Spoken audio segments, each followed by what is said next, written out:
about basically our state and local liability. I want to talk about, first of all, this one. And this is the one we're so concerned, and both of them are very, very important to the American people. To everybody that's watching, first of all, make sure you understand bipartisanship and compromise is alive and well in Washington. Contrary to what you've been hearing, we've proven that within a 1 month period, taking something that had not been on the table, talks were stalled completely and taken to fruition to have a bill presented. That basically what it does, it takes care of those who are unemployed. In an emergency, if you're unemployed, that's an emergency. If you're running out of your employment check, we have 13 weeks, or 16 weeks at $300 a week for that. Food assistance, we have nutrition assistance, food assistance, even going into our food banks because we have non-traditional people who have probably never been in the food bank before that's needing food assistance now. We want to make sure that they have the opportunity. And we want to make sure that we have shelter assistance, rent, eviction notices. Basically, we wanted to make sure that that was in this piece of legislation. Small business debt relief, PPP program is in that, and people will talk more extensively about that. Then we wanted to talk about student loan forbearance. So much pressure on our students right now, and that's in here. And then it goes on and on and on, as you can see, almost 600 pages. So what we've been able to do is put a $748 billion bill. We have a $908 billion package that we're still, but the emergency needs that we have and the assistance to the American people is something that we're going to continue to fight for. $13 billion for food assistance, $13 billion. And we wanted to make sure that the needs of the people and the assistance was needed. But again, I tell all of you, the bipartisan COVID-19 emergency relief bills are here. They run to a period of time of April 1. And I want people to know, come on everybody. We want people to know that basically the extent. Everyone says, why did you do this? Why did you do that? We strictly looked at everything that was going to expire at the end of this month. Now it's up to the leadership to take it and make this happen in a timely basis. We have a lot of good people here that want to speak, and they have an awful lot to speak about because they were part of it. It wouldn't be here if it wasn't for them. And I want to bring my counterpart, my friend Susan Collins. Susan. Thanks, Gerald. First of all, let me say that I think we've had a Christmas miracle occur in Washington. We have worked night and day for over a month, literally on Thanksgiving Day, with texts, conference calls, and Zooms to put together an emergency COVID relief package. Each and every one of us has been committed to that goal.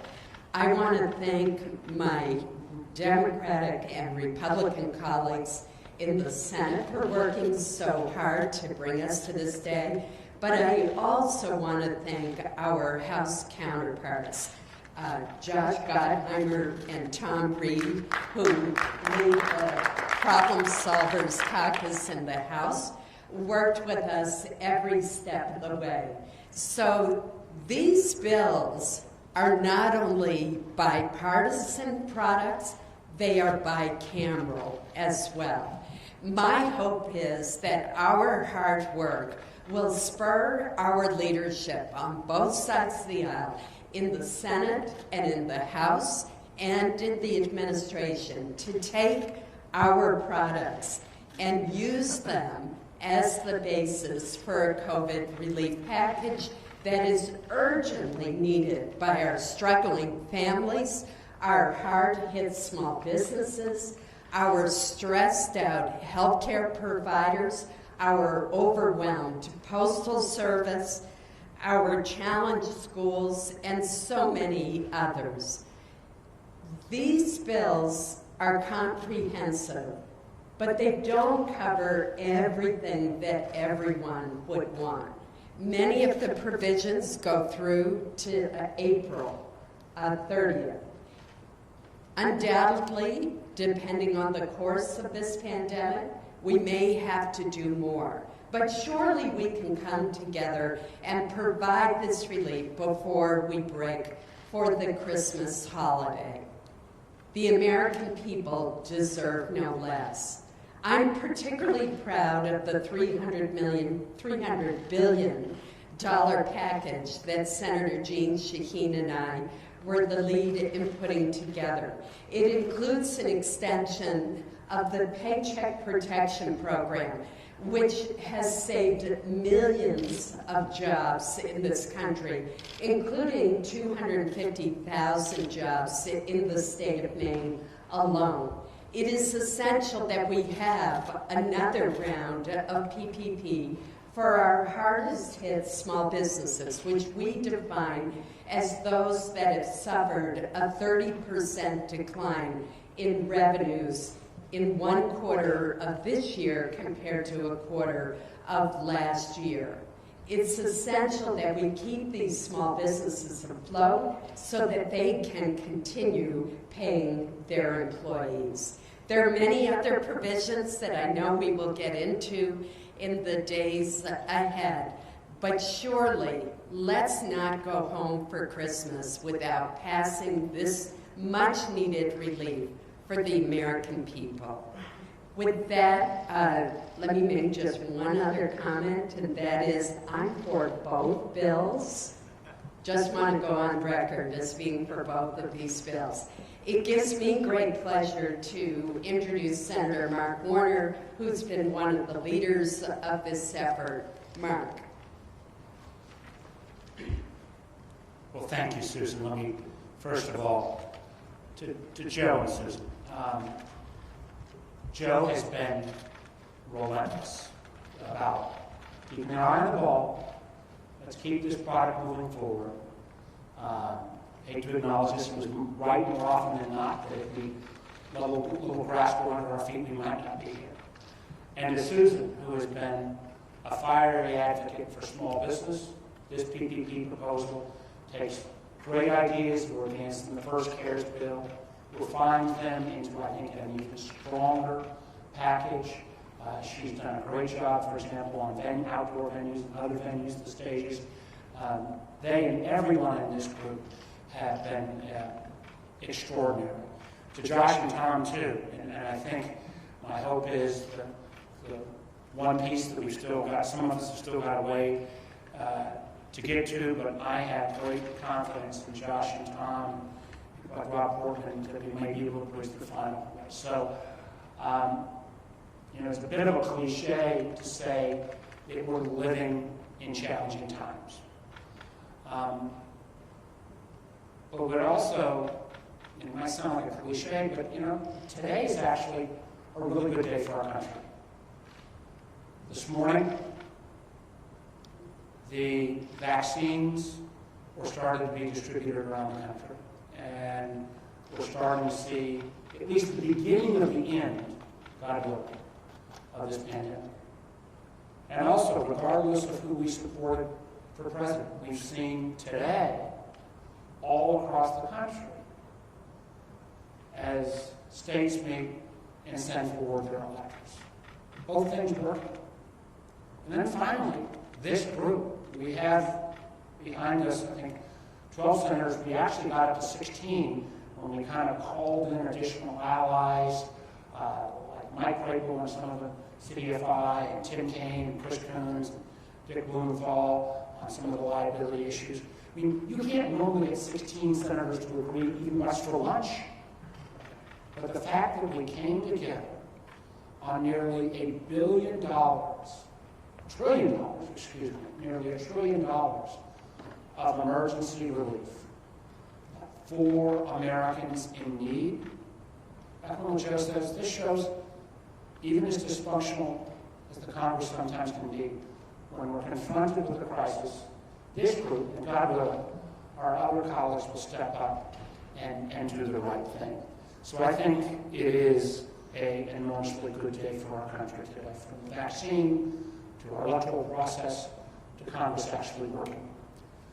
The truth is, as Mary mentioned already, this gets assistance to lots of Americans who are in desperate need. It would be Scrooge-like if we went away and left folks the day after Christmas to lose their unemployment, or the day after New Year's to lose their apartment. We have, I think, addressed virtually every major category. There are others who say there are additional things that could be added in this package. And if there's room to grow the package, so be it. But I would challenge any member, Democrat or Republican, to say if we're limited at 908, which of these categories would you take money from in terms of the people who are in enormous need at this point? So I'm going to take this good news, and hopefully we're going to move forward to get this legislation passed. We implore our leaders on both sides, take this work product, build it into whatever package that gets voted on this week. Let's make sure we bring it across the finish line. As Joe said at the outset, a lot of folks didn't think we'd get to a product.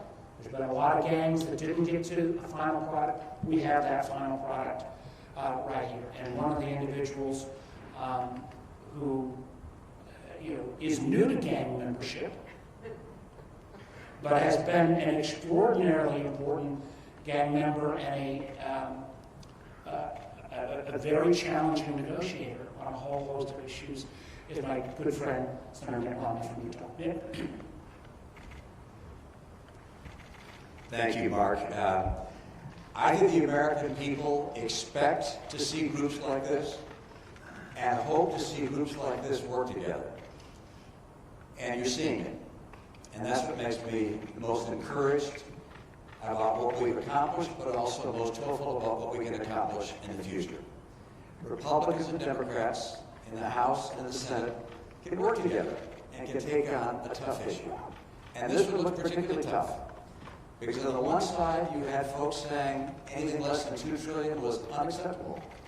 And on the other you had folks saying anything over $500 billion was unacceptable. And there was an insight in that dinner we had at Lisa's home. I think it was Dick Durbin who said it. He said, this is an emergency provision, isn't it? We're looking not just at what we're going to do long-term for the country and stimulating the economy and so forth. We have people hurting right now. We have an emergency. So let's look at what we need to do to take care of the emergency. And that's really this bill here that Joe just described, where we all came together. And by the way, there's a lot of it that I changed if I could, and I'm sure every one of us has things in here we do differently. This bill over here is less of an emergency, but also very important.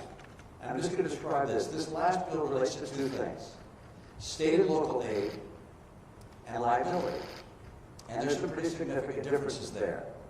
And I'll just note this. On the Republican side, when I talk to my Republican colleagues, I think the majority in the Senate among Republicans feel we should not provide any state and local monies. Why is that? Well, because the numbers are all over the map as to how bad things are in states and localities. Some states have rainy day funds and are telling us they don't need more money. Others are saying they need much more than we could possibly imagine sending to them. So a lot of difference in data and difference in terms of how well they've managed themselves in the past. And there's a strong feeling we don't want to just be paying for pensions that states might have needs to have filled. And so on the one side, there was the sense that, hey, we don't need additional money for states and localities. That was the Republican, is the Republican point of view. At the same time, Republicans are saying, we're willing to give on that if you'll give on providing liability protection so that doctors and hospitals, schools, universities, small businesses, big businesses don't get sued because people got COVID. And so that's the trade-off. Providing funding for states and localities of $160 billion, and that's in this bill, and liability protections. The liability protections language is difficult to sort out, and we had to go to the experts. John Cornyn began with that effort. I'll leave that up, Chris. Leave that one back up. John Cornyn went out with the bill in that regard, and our Democrat friends had a lot of changes they thought needed to be made, and so we brought in the real negotiator, and that's Rob Portman. Rob Portman did a heroic job in negotiating together with Angus King and finding ways to see if we couldn't improve the liability package to resolve the concerns the Democrats had, and at the same time provide the protections that the Republicans want to see. So right now we're going to turn to Bill Cassidy, who's going to describe the state and local program. And then at some point we're going to hear from Rob Portman, I'm not sure quite when, on the liability front. Bill? comes to mind that old joke. I went to a fight and a hockey game broke out. We actually went to Congress and actually negotiations broke out. And we actually came up with something that I think is a victory for the American people. And I like to call this caucus in my own mind the Ronald Reagan Tip O'Neill caucus. Because you have a spectrum from conservative to liberal to all points in between. And the point wasn't to borrow a phrase from Leader McConnell, to make a point. The point was to pass a law. Put differently, this bill is not about sending a message, unless the message is that Congress can work together to make something good happen for the American people at a time of incredible stress. Now, my portion of the bill is in this one. This is the one in which we have state and local, which is combined liability. And I want to credit Tom Reed and Gottheimer and Bob Menendez, because we started working on this 4 months ago, trying to find something that would recognize the difference between states, as Mitt referenced, that would be fair to all. So let me just kind of go through the state and local funding over here. There's $160 billion that will be unleashed if we can find an agreement on liability. $8 billion of that is a tribal set-aside. There is 60 so then the remainder goes to state and localities. There's a distribution formula right here. 1/3 goes out the door based upon a state's population like that. 2/3 will be based upon revenue loss. Of this 1/3, in fact, of the entirety that goes out, 1/2 goes to localities, 1/2 goes to the states. We heard a lot from localities that they thought in their state their governor did not treat them fairly. I don't know if it's true, but 40% goes out to the states and localities, which turns out to be $60.8 billion split between counties and cities and towns. And there's no minimum. You can have 4 people in your county someplace, and they could still apply if they had some need. Each state gets at least $500 million. Now, governors must choose how to distribute this 40% that goes to localities. Mitt mentioned there's a great deal of variance as to how different states are affected. A governor may choose that it goes out to localities proportional to population. He may choose that it goes out proportional to revenue loss, or some blend in between, but it has to be the same for all. It can't be, this city gets a whole lot because it's based upon need, and this city gets very little because it's based upon population. It has to be the same formula. And importantly, states cannot use the money for pension funds.